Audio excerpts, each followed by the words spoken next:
Tengok berita ini, Tang Jie dan Yi Wei, mereka dua orang dapat PPT. PPT ini bukan PowerPoint slide. PPT ini ialah pingat pekerti terpilih. Pingat pekerti terpilih adalah pingat kehormat yang dianugerahkan oleh beberapa negeri di Malaysia seperti Selangor, Perak, Perlis dan Negeri Sembilan untuk menghargai individu yang telah menunjukkan jasa keberanian atau perkhidmatan yang cemerlang dan terpuji kepada negeri mereka. Korang tengok berita ini saya dapat dari Sinar Harian. Bukan saya cakap, ini berita saya dapat dari Sinar Harian.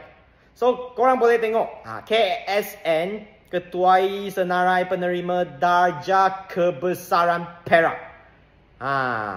So, berita ini adalah Tan Sri Syamsul Azri Abu Bakar mengetuai senarai 238 penerima darjah kebesaran dan pingat-pingat negeri Perak sempena sambutan ulang tahun keputeraan ke-69 Sultan Perak.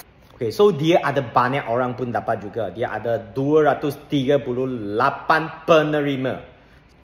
So Tang Jie dan Yi Wei pun dapat juga sebagai menghargai kejayaan sukan pemain badminton berergu campuran negara kelahiran Perak Chen Tang Jie dan juga pasangannya To Yi Wei turut menerima pingat pekerti terpilih selepas menjuarai kejohanan dunia BWF 2025 di Paris.